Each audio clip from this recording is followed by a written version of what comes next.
পার্থ ভাই যে কথা বলছেন, সংবিধানকে ছুঁড়ে ফেলে দাও।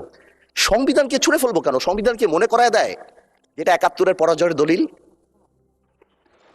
৭২-এর সংবিধানকে ছুঁড়ে ফেলে দিচ্ছি কারণ এটার সঙ্গে একটা ঐতিহাসিক বিষয় ধরে, মোটেও না। It is at all not. হয়তো আমার এই ভাইয়ের প্রস্তাবটা ভালো করে পড়ার সুযোগ তিনি পান নাই। বলছি, আন্দারি রহমান পার্থ ভাই যে কথাটা বলছেন এটা ইমোশনাল। আমার এই ভাই প্রায়ই লোক হাসানোর জন্য, হাততালির জন্য অনেক অযৌক্তিক কথা বলে থাকেন। It is his fashion.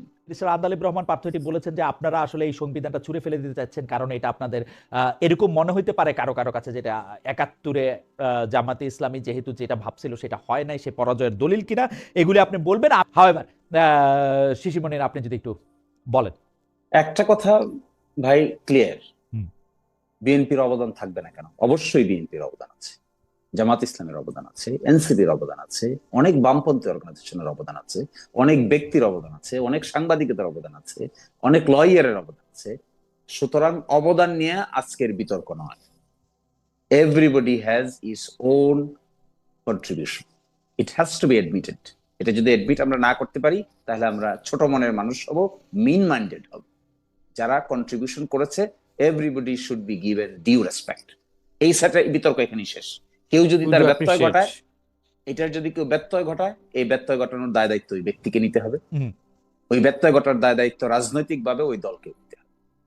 Bus, that is what is my statement. But second issue is, আমরা যে বারবার বলছি, আন্দারি রহমান পার্থ ভাই যে কথাটা বলছেন এটা ইমোশনাল। আমার এই ভাই প্রায়ই লোক হাসানোর জন্য, হাততালির জন্য অনেক অযৌক্তিক কথা বলে থাকেন। It is his fashion, but I respect his fashion. Second, third কথা হলো, জুলাই সনদ বাস্তবায়ন আদেশের মাধ্যমে সংবিধানকে ছুঁড়ে ফেলে দেওয়ার কোনো কিছুতেই আমরা এগ্রি করি নাই। That is a wrong statement. I participated in the consensus commission as a counterpart of Salahuddin Bhai. Days after days we debated and we concluded. সেই কনক্লুশনটা কি ছিল? ওই কনক্লুশন থেকে যখন সালাউদ্দিন ভাই সরে গিয়ে ভিন্ন ব্যাখ্যা দেন, তখন আমরা বলি সেটেলড ম্যাটারকে আনসেটেল করা হচ্ছে। This is what is my argument. আমরা কিন্তু ওই ব্যাখ্যা থেকে সরে না গেলে সেটেল ম্যাটারকে আনসেটেল করে ফেলতেছেন, এই কথা আমি জীবনেও বলতাম না। কিন্তু এখন কি বলছেন উনি? পার্থ ভাই যে কথা বলছেন, আমরা ৭১-এর সংবিধানকে, ৭২-এর সংবিধানকে ছুঁড়ে ফেলে দিচ্ছি কারণ এটার সঙ্গে একটা ঐতিহাসিক বিষয় ধরে, মোটেও না। It is at all not. হয়তো আমার এই ভাইয়ের প্রস্তাবটা ভালো করে পড়ার সুযোগ তিনি পান নাই। সংবিধান সংক্রান্ত ৪৭টা সংস্কারের প্রপোজাল এসেছে, তার মধ্যে ৩০টাতে আমরা সকলেই একমত হয়েছি, 17টাতে সংবিধান ছুঁড়ে ফেলা দেওয়ার প্রশ্ন কোথায় আসতেছে? ব্যারিস্টার শিশিমনির, আমি আজকে বলি যে আজকে ব্যারিস্টার আন্দালিব রহমান পার্থ বাদেও আরেকজন তরুণ রাজনৈতিক নেতার বক্তব্য খুবই আলোচিত হয়েছে, নানা জায়গায় ভাইরাল হয়েছে। উনার নাম জনাব হাসনাত আব্দুল্লাহ। উনি বলছেন, উনি কিভাবে বলছেন আপনি দেখেন, সংবিধানকে যারা ছুঁড়ে ফেলতে চান তাদের স্বাধীনতা বিরোধী ট্যাগ দেওয়ার মধ্য দিয়ে খালেদা জিয়াকে অপমান করা হয়েছে কিনা, বেগম খালেদা জিয়াকে অপমান করা হয়েছে কিনা ভেবে দেখার আহ্বান জানিয়েছেন জাতীয় নাগরিক পার্টির অন্যতম মুখ্য সমন্বয়ক হাসান আব্দুল্লাহ। অর্থাৎ আপনারা হচ্ছেন সংবিধান ছুঁড়ে দেওয়া পার্টি, ছুঁড়ে ফেলে দেওয়া পার্টি। আর মানে এটা কিন্তু স্পষ্ট। এই বক্তব্য যখন হাসনাত আব্দুল্লাহ দিচ্ছিলেন তখন কিন্তু জামাতে ইসলামের যারা সংসদ সদস্য আছে, আপনি যেহেতু সেশনটি দেখেছেন সেজন্য আপনাকে বলি, তারা কিন্তু সমর্থন করেছেন তার কথা। যারা সংবিধান ছুঁড়ে ফেলতে চান তাদের স্বাধীনতা বিরোধী ট্যাগ দেওয়া ভুল হচ্ছে। আপনারা সংবিধান ছুঁড়ে ফেলতে চান, স্বাধীনতা বিরোধী ট্যাগটি নিতে চান না। আমি বলি আপনাকে উত্তরটা হলো, জি, আজকের আলোচনা হয়েছে মুলতবি প্রস্তাবের পার্ট হিসেবে। আচ্ছা, আরো ব্যাকে যাই চলেন। এই মুলতবি প্রস্তাবের নোটিশ দিয়েছেন বিরোধী দলীয় নেতা। এই মুলতবি প্রস্তাবের নোটিশ দেওয়ার কি কোনো প্রয়োজন ছিল? Answer is no. কেন হলো প্রয়োজন? প্রয়োজন হলো যখনই বিএনপি জুলাই জাতীয় সনদ বাস্তবায়ন আদেশ এর যে প্রক্রিয়া থেকে সরে গিয়ে নিজের মতো করে সংবিধানকে ব্যাখ্যা করা শুরু করলো, তখন প্রশ্ন আসলো আজকে সংসদে এটা আলোচনার বিষয়। আজকে কিন্তু সংসদে এটা আলোচনার বিষয় হওয়ার কথা না। আপনি দেখেন, একটা রোড ম্যাপ ঠিক করা হয়েছে, রোড ম্যাপটা আপনি মানছেন না দেখে আজকে এটা আলোচনার বিষয়। যদি মানতেন তাহলে আলোচনার বিষয় হতো না। আমাদের আরেকটা বিষয়, এবং এখানে সালাউদ্দিন সাহেব আজকে যে কথাটা বলছেন খুবই অবজেকশনেবল। একটা লিডারশিপের ক্রেডিবিলিটি ডিপেন্ড করে কনসিস্টেন্সির উপরে। আপনি মহিউদ্দিন ভাই হুম। আমার সঙ্গে যদি এক কথা বলেন, হুম। আরেকজনের সঙ্গে আরেক কথা বলেন, নিশ্চয়ই আপনি ক্রেডিবল হবেন না। হুম। আপনার ক্রেডিবিলিটি যদি ধ্বংস হয়, হুম। তাহলে ঠিকানা টক শো লাইট হয়ে যাবে। অবশ্যই অবশ্যই আমি আমি এটা মনে আইনজীবী, করি। আমার কথা অবশ্যই আপনাকে, আমরা সকলেই তাই মনে করি। আ আ আ আমরা আ তার আই উইটনেস। ওকে, বেশ মনির, আমি এই প্রসঙ্গটাতে আমার একটু অন্য প্রসঙ্গে যাইতে হবে। আমি শুধু এই জায়গাটা আপনি একটু প্রশ্ন বলতে, বিএনপি কিন্তু বাস্তবায়ন নিয়ে কোনো প্রশ্ন তুলতেছে না, বিএনপি বলতেছে প্রক্রিয়া নিয়ে প্রশ্ন। আপনারা সেই জায়গায় বিএনপিকে সুযোগটা দিচ্ছে না কেন? আপনারা প্রক্রিয়াটার ছাড়া বিএনপি কিন্তু আপনাদের এই জুলাই সনদে যা যা কিছু আছে, আপনাদের বলতেছে, আমাদের সবার জুলাই সনদে যা যা কিছু আছে তা নিয়ে কিন্তু আসলে কোনো কথা বলতেছে না। বিএনপিকে এই সুযোগটা কেন দেওয়া হচ্ছে না? শুধু মানে প্রক্রিয়াটার, দুটো হ্যাঁ, হ্যাঁ, এই জায়গাটা দুটো শব্দ দেখবেন, একটা শব্দ হলো সংবিধান অ্যামেন্ডমেন্ট, আর একটা শব্দ হলো সংস্কার। রাইট।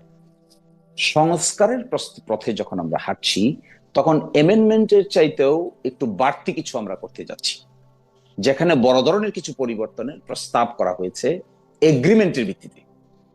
এই প্রস্তাবটাকে রিয়েলিটিতে আনতে গেলে, সংস্কার করার প্রক্রিয়ার মধ্য দিয়ে গেলে, পরবর্তীতে আদালতে উপস্থাপন করে অসাংবিধানিক ডিক্লেয়ার করার যে প্রবণতা আমাদের দেশে আছে, এইটার এগেনস্টে একটা সেফগার্ড হবে।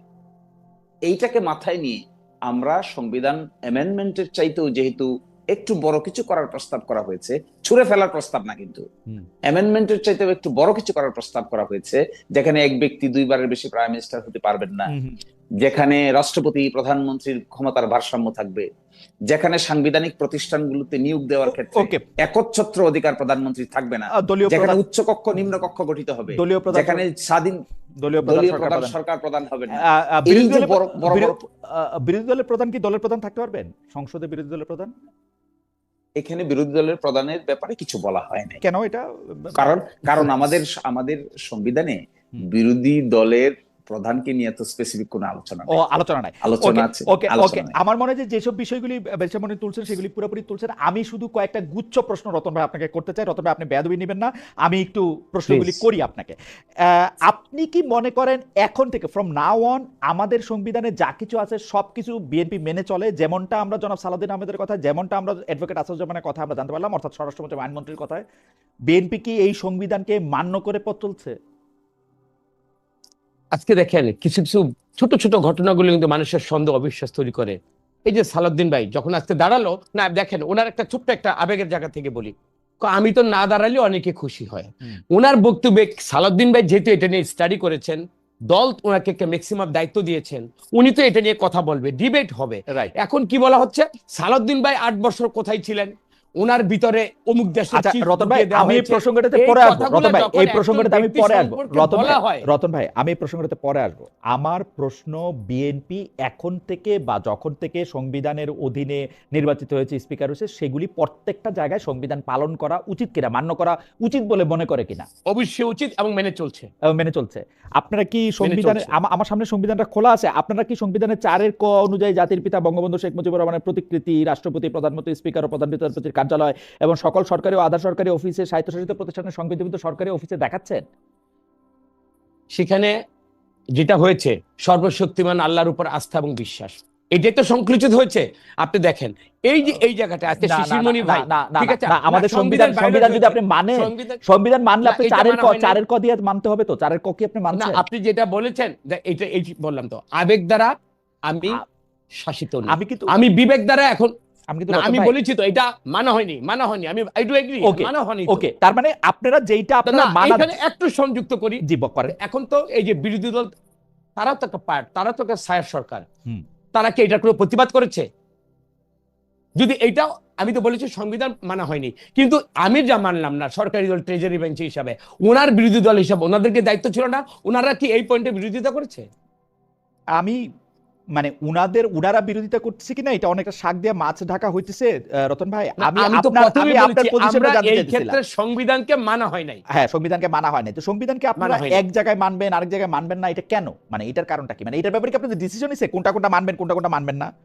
না, এটা আমি বলি, এটা কি ইমোশনের ব্যাপার, কিছু কিছু ব্যাপার হয়েছে, এটা তাৎক্ষণিক, এটা এত বিশাল আলোচনার মধ্যে যায়নি, এবং ওই আলোচনাটা কোন পর্যায়ে কেন হয়েছে সেটা আমার নলেজ থেকে, আমার জায়গা থেকে আমি জানি না।